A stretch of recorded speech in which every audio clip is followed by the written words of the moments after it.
लाल बाबा जिंदाबाद जिंदाबाद जिंदाबाद शेतकऱ्यांना 24 तास वीज पुरवठा मिळालाच पाहिजे मिळालाच पाहिजे शेतीमालाला हमीभाव मिळालाच पाहिजे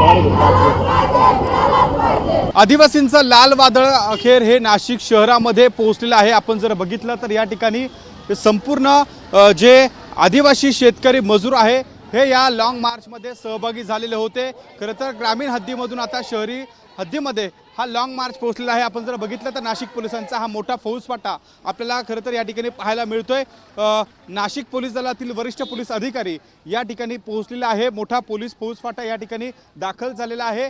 जवळपास 10,000पेक्षा जास्त हे जे आंदोलक आहेत, मोर्चेकरी आहेत, हे या ठिकाणी आता खरं तर मुंबईच्या दिशेने रवाना झालेले आहेत। आपण जर बघितलं तर या ठिकाणी JP गावित असेल, DL कराड असतील, अजित नवले असतील, हे या ठिकाणी पोहोचलेले आहेत। या लॉंग मार्चमध्ये खरं तर ते सहभागी झालेले आहेत। माझ्यासोबत अजित नवले देखील आहेत।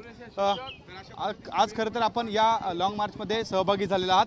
अनेक दिवसांपासूनच्या ज्या मागण्या आहेत शेतकऱ्यांच्या असेल, आदिवासींच्या असेल, मागण्या पूर्ण होत नाहीये, काय आता भूमिका असेल?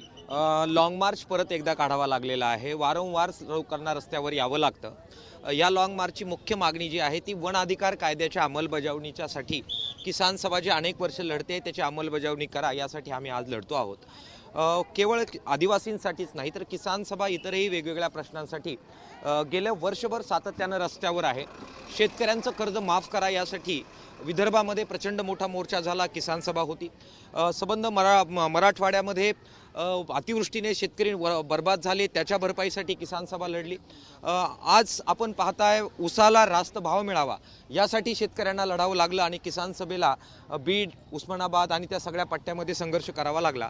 आणि आज संबंध आदिवासी पट्ट्यामध्ये ठाणे पालघरमध्ये 40,000 शेतकऱ्यांचा लॉंग मार्च 3 दिवसाचा आत्ताच झालेला आहे। आणि आता जवळजवळ 61,000चा लॉंग मार्च परत एकदा किसान सभेच्या नेतृत्वाखाली वन जमिनीच्या पट्ट्यांसाठी, आदिवासींच्यासाठी आपल्याला काढावा लागतोय। सरकार ह्या शेतकऱ्यांच्या, गरिबांच्या प्रश्नाकडे लक्ष द्यायला तयार नाही। दुसरीकडे मात्र सरकार उद्योगपतींसाठी जमिनी शेतकऱ्यांच्या काढून घेत आहे। वाढवण बंदरसाठी जमीन अधिग्रहण सुरू आहे, शक्तीपीठसाठी अधिग्रहण सुरू आहे।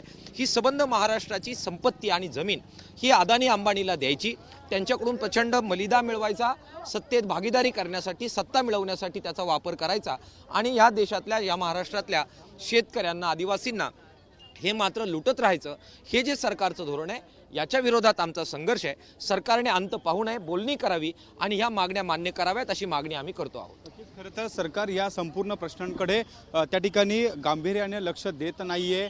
उद्योगपतींचे प्रश्न सुटले जात आहे, मात्र शेतकऱ्यांचे प्रश्न सुटले जात नाहीये, मजुरांचे प्रश्न सुटले जात नाहीये, अशी भूमिका खरं तर सरकारची असल्याचा थेट आरोप जो आहे तो अजित नवले यांनी केलेला आहे। आपण जर बघितलं तर या ठिकाणी मोठ्या संख्येने आता हे लॉंग मार्चमध्ये सहभागी झालेले आदिवासी शेतकरी मजूर आहेत ते या ठिकाणी आता शहराच्या दिशेने मार्गस्थ झालेले आहे। आपण जर पाहिलं तर या ठिकाणी JP गावित असतील, DL कराड असतील, हे या ठिकाणी सगळे जे आहे ते या लॉंग मार्चमध्ये सहभागी झाल्याचं आपल्याला पाहायला मिळतंय। मोठा पोलिसांचा फौजफाटा देखील या निमित्ताने आपल्याला या ठिकाणी पाहायला मिळतोय। महिला या ठिकाणी या लॉंग मार्चचं खरं तर या ठिकाणी त्या ठिकाणी नेतृत्व करताना आपल्याला पाहायला मिळत आहे। आणि एकूणच जर बघितलं तर या मागण्या पूर्ण झाल्या नाही तर सरकारला या त्या ठिकाणी आमच्या मागण्या पूर्ण करण्यासाठी आम्ही आक्रमक भूमिका घेऊ असा इशारा देखील वारंवार आता या लॉंग मार्चच्या निमित्तानं सहभागी झालेले DL कराड असतील किंवा JP गावित असतील, अजित नवले असतील, हे सरकारला देताना पाहायला मिळत आहे। कॅमेरामॅन किरण कटरेसह शुभम बोडके, ABP माझा, नाशिक। ABP माझा, उघडा डोळे बघा नीट।